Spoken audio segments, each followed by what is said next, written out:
Hey guys, it's your Island Girl, and I'm back with another reaction video.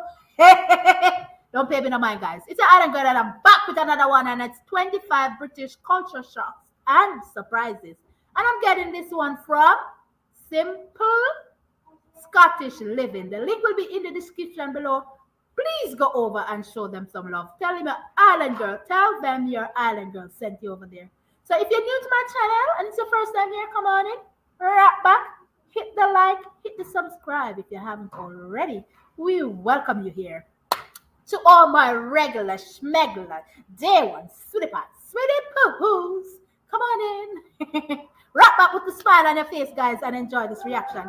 Guys, I love to look at culture shock videos because I love when Americans leave the US and head over to the UK, and I'm like, they are so in shock at certain things. I'm like, okay, yeah, because you guys are so in this bubble. And some of them are just awestruck about how beautiful outside of the US is and all of that. With that said, I've been doing a lot of these because I really like to look at them. Because I can't wait to visit the UK. Because you all know I'm in love with the UK. All right, enough chatting. Let's get into this video. Let's hear what they have to say. Here we go, right about now. It is so beautiful. Aww.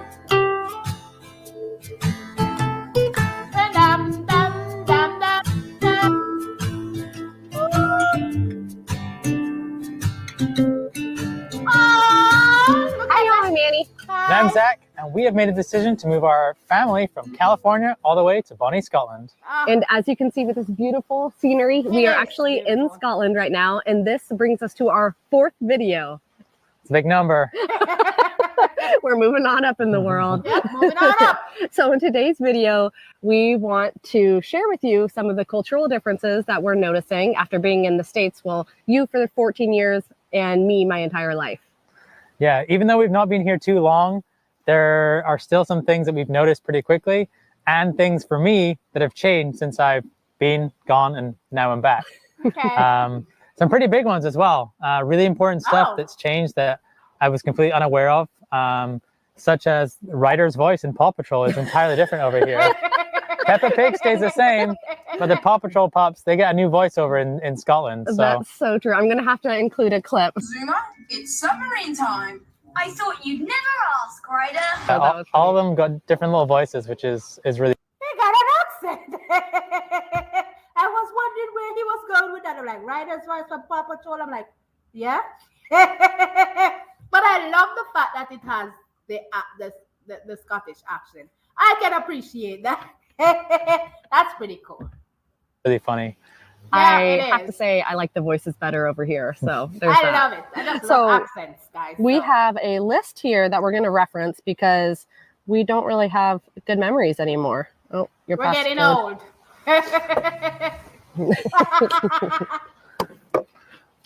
All right. This first one is something I didn't even notice, and apparently it was, maybe I don't use my phone enough, but Annie noticed it immediately when she got set up with her UK phone number. Yes. And that was? The ringtones are totally different. When you're sitting on the phone and it's ringing and you're waiting for someone to pick up, the ringtone over here is a deep, like beep, beep, beep.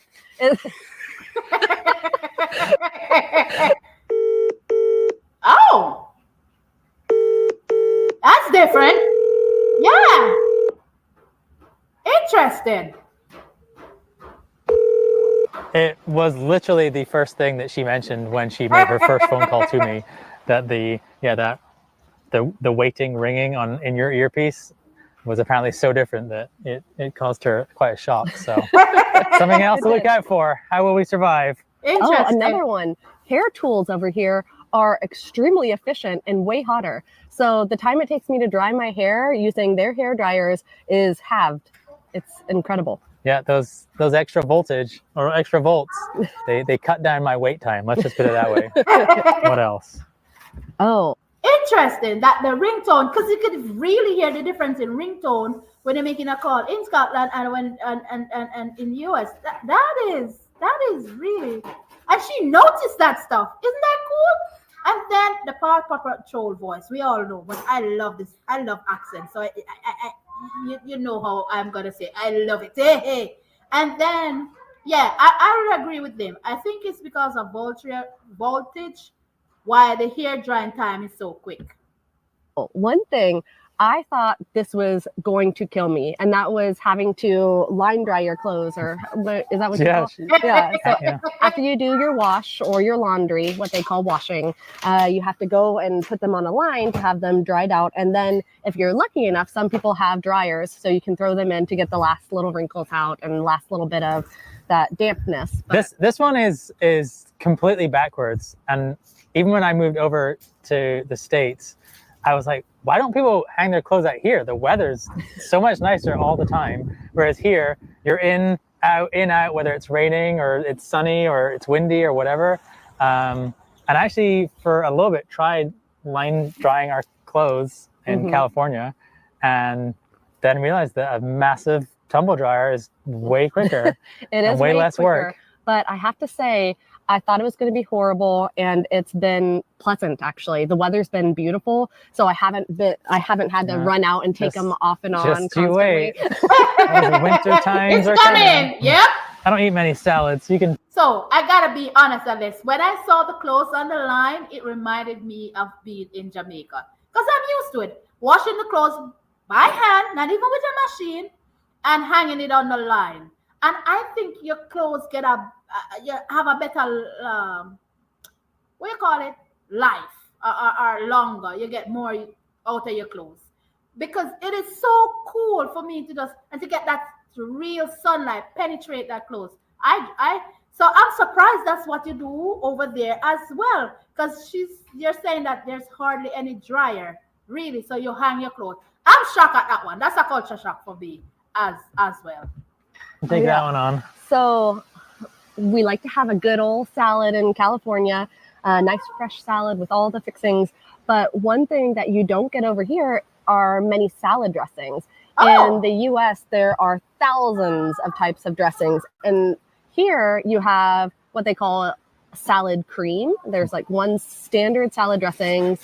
Is it not correct? I know, it just makes you think like, must have come about in like the wartime. It's like, rations are here. You have one way to dress your salad, and you will be thankful for it. I mean, you can get Caesar, Thousand Island going through, but there are a lot more choices for salad dressings in the United States, which it's just a preferential thing if you have the one you like here or not. But just something we noticed. That is another one in general. The grocery shopping, which we'll get to, or So we'll talk about it now. That is interesting to know, because I thought you would have a variety of salad dressing. Like, you understand, because people like different. Well, I might be wrong. So that's a shocker. You don't really have a lot of choices. Do most people just stick to ranch, or they like their salad dry? Oh, just not really say dry, but with just a little vinegar and oil in it, like a lot of people do. Because I realize you have 1,000,001 option here in the US when it comes to dressing to put on your salad. Well, I was just going to say, in that regard, in the States, you have so many more choices for everything. That's true. Whether it's cereal, salad dressings, breads, everything. Milk, types of juice. It can be to your detriment, because if you have any type of difficulties with decision making, then you're never buying anything in the US with the amount of choice. But I do have to say, there's a lot more choice now than, once again, there was 10 years ago when I visited. Yeah, right on. That's an embarrassing one. Number 7. You want to talk about that? I do. I would love to talk about that. So in the States, if you're in a restaurant and you go up to the server and they'll say, is your order for here or to go? So that's the vocabulary Annie was used to. So we went to a sandwich shop, this was a long time ago. And what the people say here is that, are you sitting in or taking away? Like, are you sitting in the restaurant to eat, or are you taking it away home? Annie wasn't ready for this. So Annie heard sitting or takeaway. And we were intending to sit. So Annie proudly said, yes, sitting. To which I just laughed behind her, and the person looked a little strange. I looked like a complete idiot, but There's many more of those stories. Yeah. Oh yeah. That's interesting. I've never heard that term before. This is my first time hearing that terminology from anybody as a culture shock. Yeah, I've never sitting in or takeaway. What a way to this. That I would be a total dodo bird if if I didn't hear it here. I'd be a total dodo bird if they ask me like, yeah, because I would be confused if they say that to me. Delivery times, especially with Amazon, but especially out with Amazon. Next day delivery, unless you're with Amazon, is not happening. no. It's like old school 3 to 5 day delivery window. If you're lucky, nothing happens on the weekend. There's a bank holiday, nothing happens on that Monday holiday. You order on Friday, you're getting it Wednesday, Thursday next week if you're lucky.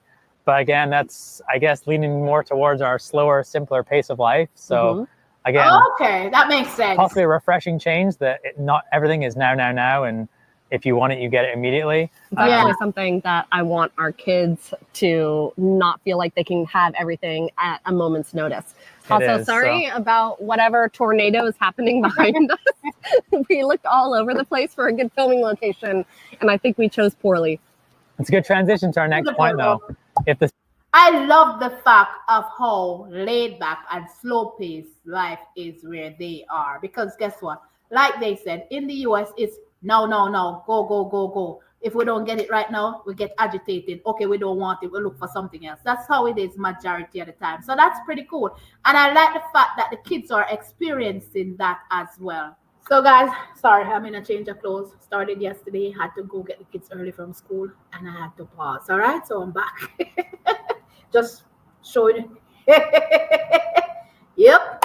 I appreciate the fact that it's a slower pace of life. Don't get me wrong. I know if you order a package and you want it within 3 days and it don't come within that time, we get used to that over time because we know how it is when you move to somewhere. You get accustomed to certain things. They're learning how to appreciate things and waiting for things. And I think a lot of American kids are that way. It's like, if it's not now, it's an issue. So that is awesome. If the sun is out, you are out. Okay. It doesn't matter if it's windy or cold or even there's a sprinkling of rain. If the sun is in the sky and you can see it and it can see you, you are outside. Without a shirt on. And you may not have your shirt on or anything on the top half.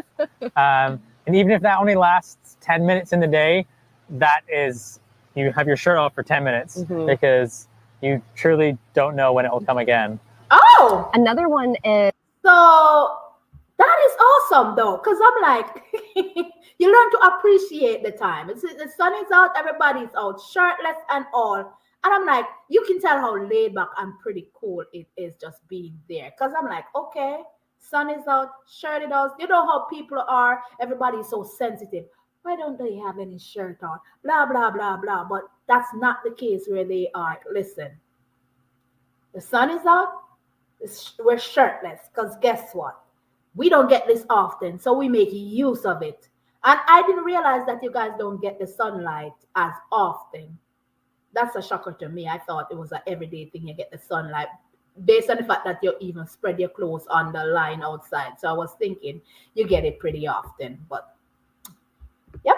is when you're driving, there's a lot of mileage between one exit to the next exit.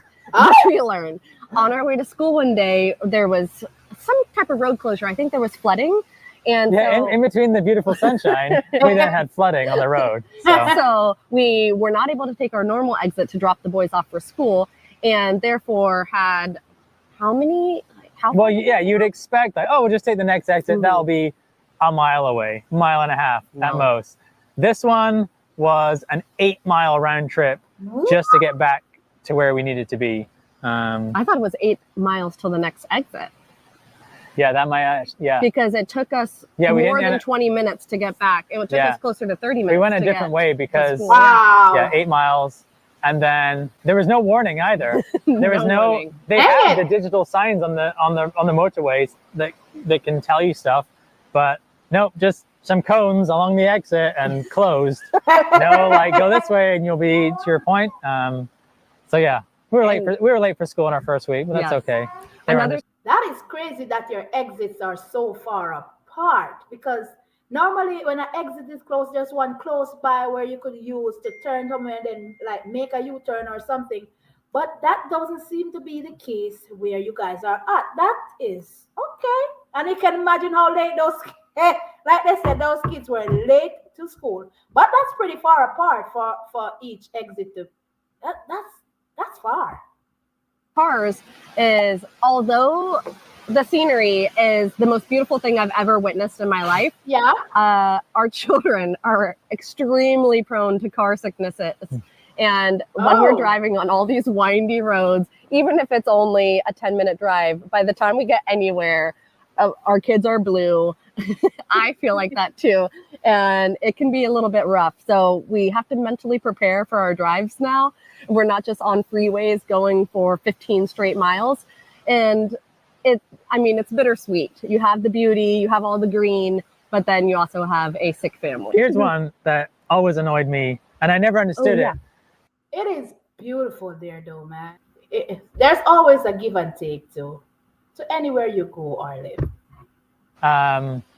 Until I learned why. When I was a kid, if you went to the sweet shop or the candy store and you had £2 in your pocket, you could go to the pick and mix and pick out £2 worth of sweets, of candy. Go up to the register, here's £2, you walk away.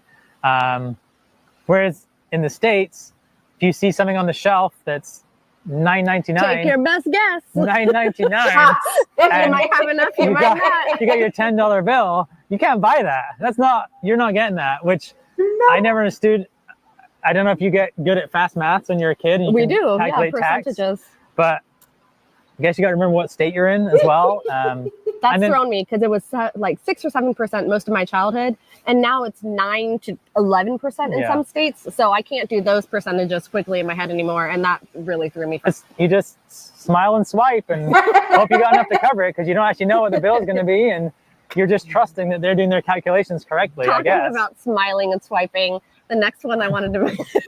I saw that coming when he said, listen, but when you're in the US and you see $9.99, you better have some extra money on that $10, because you ain't paying $99, you're paying way more than that.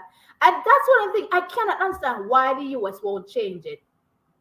Just put the price at the tax aid and put the price on the shelf. What you see is what you pay. I love the fact that the UK is like, look here, what you see is what you pay and nothing more. That's what you call convenient. So the person that I have to stress about, okay, I only have $5. And then I go to the cashier and I say, oh, plus tax. Oh, this is $4.99. I don't have enough. And it can be embarrassing, especially if it's the last money you have. And then again, like they said, it is so true. It depends from state to state. Yeah. I don't know why they don't change that system. To me, they need to. Segue. The next one I wanted to mention was in the grocery stores. I don't know why we don't do this in the US. It's a genius, but you have the option of having a scanner with you that you actually take around the store and scan items, put them into your cart, and then when you check out, it takes away that entire process. Amazing. Yeah, that was like new technology before I left, and it was kind of cool. Like the kids love it as well. So hey, you grab something off the shelf, scan it with this little handheld thing, goes in the shopping trolley, and at the end you just take the scanner and scan the screen, pay your money, and it keeps them preoccupied throughout the store visit, and then you don't have to wait forever scanning each item at the end when they go buck wild. So I've appreciated it. That is amazing. I cannot get over that. I saw that in one of their other videos, and I had confused it with just a scanner at the checkout. But I was like, oh my, that is what you call convenience. That's what you call making life easy. That is what you call amazing. I love it. I love it. And I didn't even realize that. I thought you were just scanning to see the price of stuff. You scan as you go, and when you go to the counter, you don't have to take out your grocery bag out of your cart. You just scan to the screen and you just pay your bill. Now my mind is push blown. That's a shocker. That's awesome. Question to you guys though. Does it tell you your bill as you go, as you scan? Does it tell you how much you're at? So if like you say, okay, I have $300 to spend and you're there scanning, does it tell you where you're at on the scanner? How much after you scan each stuff? Each time you scan, does it show you how far you are in money? That I want to know. But even if it doesn't, that is just amazing. That's cool. The US need to adopt that. We should talk about another kid one is the orientations. Just for our youngest son to go into nursery or he'll be going into primary one, which is kindergarten equivalent. He's having a 6-week orientation to get him prepared for this. That is just unheard of. Like 1 hour a week for 6 weeks. It's not like a boot camp. But they, they have all of these pre-planned Goodbye, activities. son. Enjoy primary one. We'll see you in 6 weeks. Very well. So yeah, he gets to meet kids his age. He gets to meet kids the year above him that act as a mentor. And then he also gets to meet the children that are going to be the oldest in the school that he's going to. So really cool all the way around. He'll get to know his teacher. I love this setup. It takes a lot of the anxiety and stress out of the process. Especially for him because he knows no other kids right now, obviously. It's been great. And your mom's school does the same thing. So it's not just our school. It's done around Scotland. I don't know if England's the same, but and I know in the States, like they have like a welcome day or an introductory session, but it's usually just like one day, I think. An evening where you go and meet the teacher. We got an individual tour of the school for our oldest child as well. He got to meet his class. They actually postponed the day he started by 1 day just so he could have this tour and meet his class in like a casual environment. Oh, wow. And then we got to see the uniforms and how everything runs and plays out and what you need to bring for lunch. And it just made for a really, really smooth transition, which only helps when there's a big move going on. So we saw. That is so amazing. Here in the US, we don't do that. I just forgot what they call their pre-K. Something another one. It went out of my brain, guys. I'm trying to remember. But that is amazing. 6 weeks of orientation where you get to meet other kids that are going to be in your classroom, kids that are over you that you're going to associate with, the teacher. You get to know how things run. That is amazing. So that to me is just like the transition going to be so easy, especially if you're going there for the first time. We don't do it like that in the US. No. You go to school, it's like 1 day period, a whole day. And it's like, say it's from 8 o'clock until 2 p.m. And you come and it's like you get an orientation. They show you where your lockers are. They give you a combination for your lockers. You get introduced to your teachers. You get to know where you go for each classes. And you get to meet your peers within that. Say it's 8th grade, so all 8th graders. But you don't get to meet them one-on-one. Everybody's just there. It's like a meet and greet to familiarize yourself with the school. Just 1 day for a couple of hours. That's for elementary school.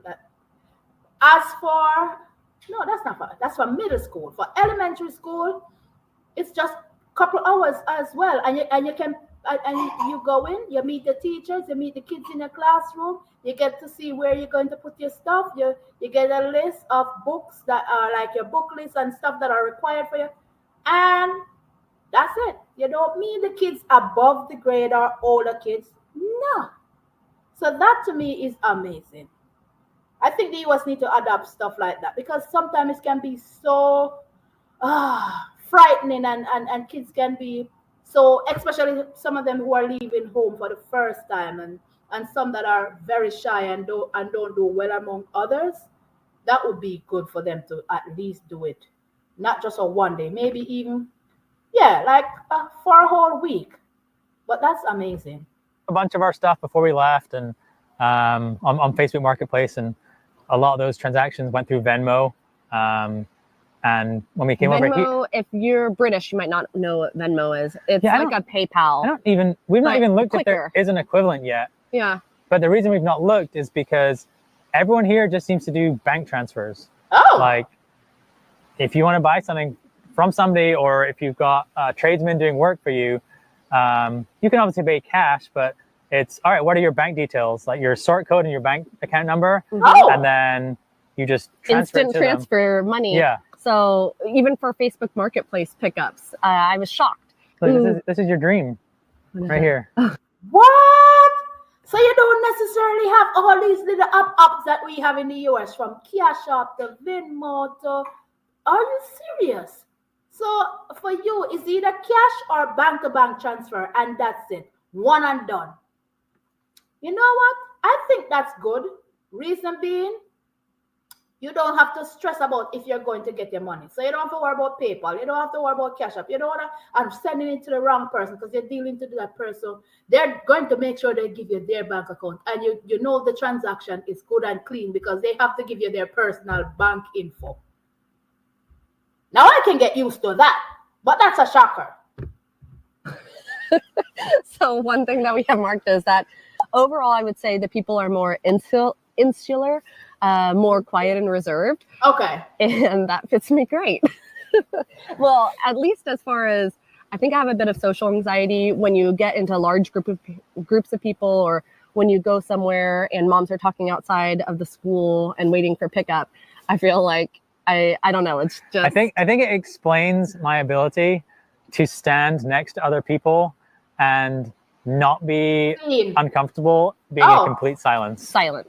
But whereas Annie can't handle that and needs to say something. It makes me extremely uncomfortable. But then I also, in those moments, feel like I have word finding issues and then can't make a normal conversation and just lose all sense of pride. Yeah, people are still very friendly and very nice here. But if definitely. You're not wanting to talk to anybody, a day you do a school pickup, you can just stand by yourself, not talk to anybody, and nobody will think anything of it. I happily stood by myself every day. Smiling and not saying a word to anybody. Along with every other parent in the vicinity. It is also, I don't know if it's changed, but that is something though. And I'm more like her husband. I will just stand there and I'm like a fly on the wall. I'm just in my own. American, I think you guys must get used to it by knowing how Americans here are. You go to school, there's a group of parents talking here, there's a group over there. Somebody, even if they don't know you, will come up because, oh, what class your child in? And I'm a social awkward person. I don't even know how I'm sitting here doing videos. I'm still haven't got used to it over the 5 years now that I've been doing it, guys, to be honest with you. I'm still getting, I still get nervous just sitting here making videos. But I get where he's coming from. And even if they talk to me, sometimes I don't even know what to say. Because I'm like, oh, my daughter's that I have one in fourth grade, fifth grade. Oh, I have one in high school. But then my conversation is done. There's nothing more I have to say. But they'll try to keep the conversation going, and I'm like, yeah. But I love the fact that I can just stand there or just sit there and nobody say anything to me, and it's not awkward. And I just give that smile, and that's and that's it. She seems more on the talkative side. It was sort of, if someone just randomly smiled at you and was like, hi, good morning, or something, you'd be like, what's that person doing? Whereas in the States, that's completely normal and expected. What I do have to say about the Scottish people, when you do start talking to someone, friendliest, most wonderful people to chat with. Everyone actually seems interested in what you're talking about and doesn't seem like a chore for them. So I enjoy that. Yeah, I think, I don't know why it is. People just don't initiate. Yeah, they just keep to themselves a little more, and that's fine by me. I get it. They're not snobs. Put it that way. They're not snobs. They just don't put themselves out there to talk to anybody. But if they're spoken to, they will answer. And I like that. They don't just, it's like personal space, personal bubble, like, hi. And if you say hello to them, they're polite enough to say hello to you. And it's not a drag for them to answer you back. I like that kind of culture where people are like comfortable with knowing that, listen, they don't talk too much. If you don't initiate a conversation, and it's not that they're being rude. I really do like that.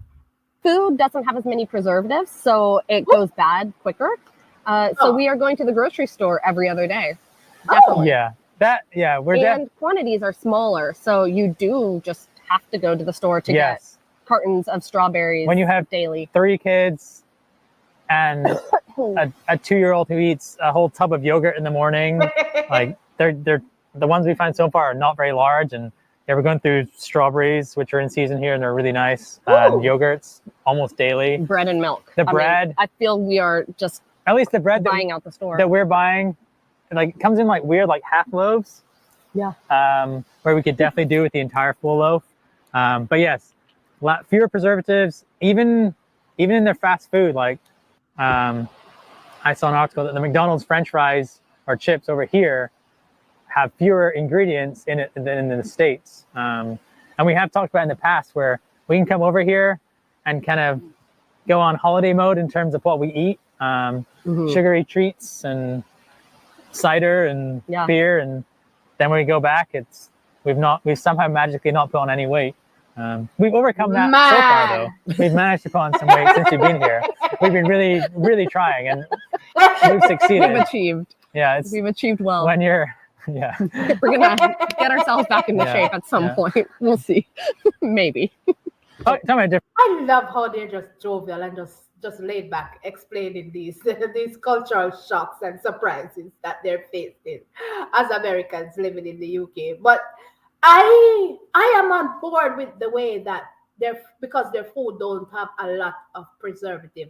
That means it's much more on the healthier side, and I can understand why they don't really gain weight, because guys, ours is having all different kind of 1,000,001 preservative. You're going to get something eventually. And the fact that the size of the food is in smaller quantity, that is better too. So it's like you control yourself, you don't overeat, and that's what I've heard. McDonald's or fast food places on the European side is much way better than the McDonald's or whatever fast food restaurant that we have here in the US because of the quality plus size. You understand? The preservatives, the less ingredients you guys have in your fast food stuff than what we have here. I can't wait to come and experience it. Different sizes, millimeters, centimeters, inches. And our combination of what we use. This has been a little tricky. Buying things for our house, such as a dining room table, everyone does it in centimeters. Or millimeters. So your table is 2,527 millimeters long. Hey! You just have to try and figure out what that is. And I'm trying to wrap my head around the centimeters, millimeters, but it's just something I haven't lived with my entire life. So it takes so much thought to do the conversions in my head. I'm like, okay, an inch, 2.54 centimeters. That's probably amazing. 36 inches. And then I'm doing this mental math. Rain Man over here. Everyone learns that. And no, they don't. Yes. I don't. I have to, because you didn't need to know, inches. And I empathize because when I went over to the States and I was trying to do everything inches, I knew what a meter was, and I knew a centimeter, and you have 10 millimeters in a centimeter and 100 centimeters in a meter, and it all makes sense. And all of a sudden you're talking about, I still don't know how many inches in a foot. 12, 14, 16? I forget, honestly. Very 12, otherwise you're going to look silly. No, it's 12. This is one that I'm going to have to get used to. I love that. I love the fact that he was honest. He said, like, I still don't know. He got me with his 12 inches. That is funny. But yeah, it can be, the metric system can be very confusing from one place to the next. The UK system against the American system. It can be very confusing if you're not used to it. Used to. And it is, someone told me this, actually, I think it was one of the expat groups that I joined, that if you are a type B person in the United States, then you are above a type A person here. And we're seeing that to an extent. I'm confused. extremely relaxed, and that's one of the reasons that we were drawn to it, and we wanted to have a slower pace of life, and we enjoy a slower pace of life, but we do not enjoy a slower pace of renovations, of we walked past ordering somebody doing landscaping work. They working for the local council, and in the States, if you're doing any landscaping work, you have either an electric, but probably a petrol like weed whacker thing to do your edging and stuff. Nope, not this guy. This guy comes out with something that must have been constructed in Victorian times, a manual edger. So it's basically like a giant pair of scissors with two long handles on it. He's going around this thing. It's a big giant flower bed. Just to give you an idea, the flower bed is probably, should we do it in millimeters? I can't. It was like 10-foot diameter. Yeah. And we dropped our son off at school, watched that, came back maybe 25 minutes later. The man was still going around. And there was like 8 of these to do. Yeah. And the next. That is funny. Oh, yeah, you got me on that one. But a slower pace of life, a more relaxed pace of life, I get it. But you say, listen, when she said type A, type B, guys, I don't know what she's talking about. Can somebody please explain to me in the comment section what exactly does she mean by that? An American type B is over type A for persons in the UK or persons in Scotland to be exact. She was explaining, say, so yes, they want to relax. Yes, they want a slow pace of life. So they just don't like for instance, somebody doing the edger for your plant or landscaping. They don't have the, like say, up-to-date stuff. They have the old big old scissors, or your weed whackers, the little so are you saying that it's not, they don't have the advanced stuff, or they just prefer using that kind of stuff? But yeah.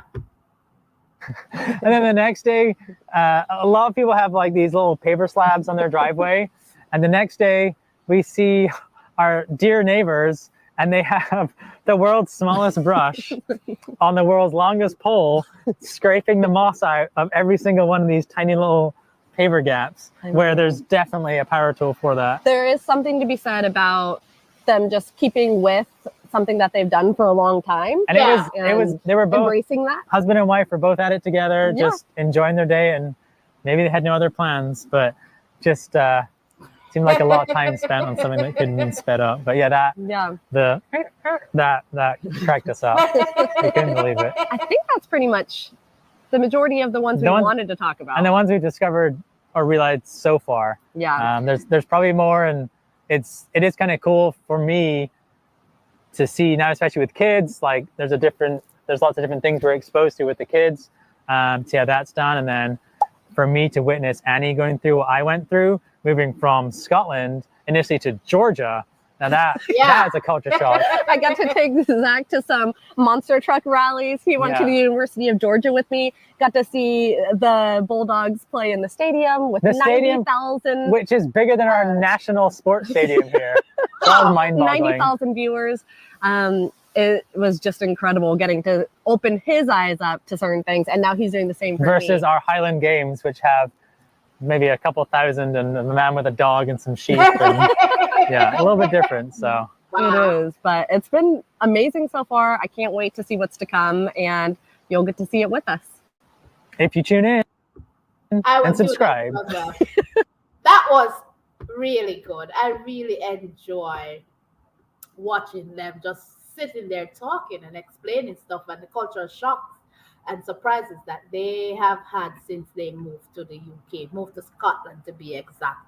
One thing, the last thing, number 21, to me, like I was saying, it's not that I think they got comfortable in the way that they do things, so that so that's why they're not really interested in getting any power tools or stuff to use, because they got accustomed to a certain way of life. That's what they know, and that's what they enjoy, and they want to change, because like they said, it's a slower pace of life. It's a more relaxed pace of life living there. This was a very enjoyable video. Don't forget to give this one a big thumbs up if you enjoy this content. Please go over and show them some love. Like I said, guys, tell them your island girl sent you. Be good, be kind. Hit the subscribe if you haven't already, so you don't miss out whenever time I upload, or stay tuned for every time I upload a video. Go in the comment section, tell me what you'd like me to react to next. I got you. Love you guys, and I'll definitely catch you guys in another video. Bye.